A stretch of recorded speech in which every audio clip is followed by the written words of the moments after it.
Bwana Yesu asifiwe. Ninakusalimia kupitia jina la Yesu Kristo popote ulipo, uliye bara la Ulaya, bara la Amerika na popote ulimwenguni. Kwa majina yangu naitwa Pastor Musa Kilamba.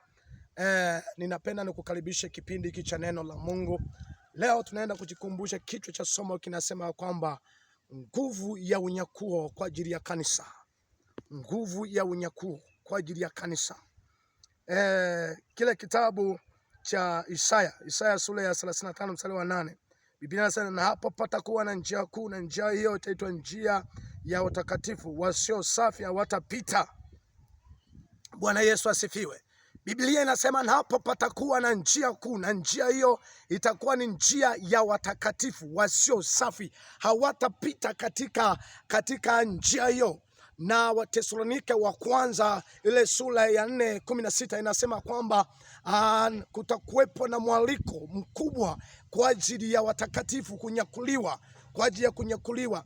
Nataka niseme ya kwamba mtu unayenitazama popote ulipo, Yesu anasema na hapo patakuwa na njia kuu, na njia itakuwa ya utakatifu.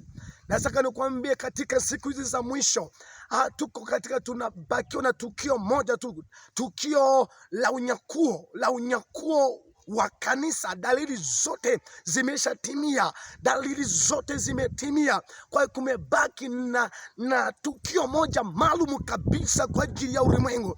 Ni tukio ambalo ni la kurudi kwake Yesu Kristo, ni tukio la unyakuo. Nataka nikwambie mtu wa Mungu nayenitazama, acha kujichanganya, acha kutenda dhambi, acha kuwa mkaidi. Leo katika siku za mwisho watu wamekuwa ni wakaidi, wabishi, hawataki kweli. Nataka nikwambie kuna siku inakuja, unyakuo karibu sana. Parapanda itakapopigwa tutapoteza watu.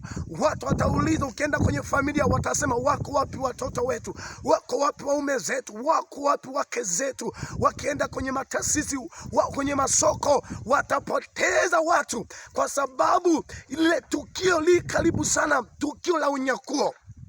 Nataka nikwambie, ni heri ukachukua nafasi leo ya kubadilika, na kama hujaokoka ni heri ukaokoka, na kama umerudi nyuma tengeneza leo. Usisubirie tukio likukute. Ile siku itakuwa ni siku ya ajabu, kutakuwepo na kilio na kusaga meno. Nataka nikwambie mwana wa Mungu, geuka leo, unyakuo karibu mno. Leo hii kwa sababu watu wamekuwa mbali, wamekuwa ni wakaida, hawataki kweli, hawataki kuonywa, hawataki kukemewa. Ndio maana leo unashangaa mtu anaambia acha kufanya dhambi, acha kufanya uzinzi. Kama unakuta mwingine anaambia labda binti, mama, acha kuvaa visuruari hivyo, maana ni machukizo. Nataka nikwambia kwamba mtu wa Mungu, mwanaume Yesu anakuja, na tukio hilo li karibu sana. Na tukio tunasubiria tukio moja. Ole wako unaendelea kutenda dhambi, ingawa unaenda kanisani, bado ni mlevi, bado ni mzinzi, bado unaishi mambo ya kimitindo ya kidunia. Leo hiyo nataka nikwambie, dunia imehamia mpaka kwenye makanisa. Uwezi ukajua huyu mtu ameokoka, huyu hajaokoka.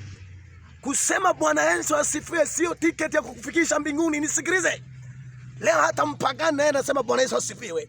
Nataka nikwambie kuna siku inakuja, kutakuwepo na kilio na kusaga meno. Badilika leo, mwanaume Yesu anakuja. Nasema na wewe ndugu unayenitazama, nasema na wewe mama unayenitazama, nasema na wewe baba unayenitazama, hebu piga picha. Yesu anasema ya kwamba atakaporudi atakukuta wapi? Atakukuta wapi?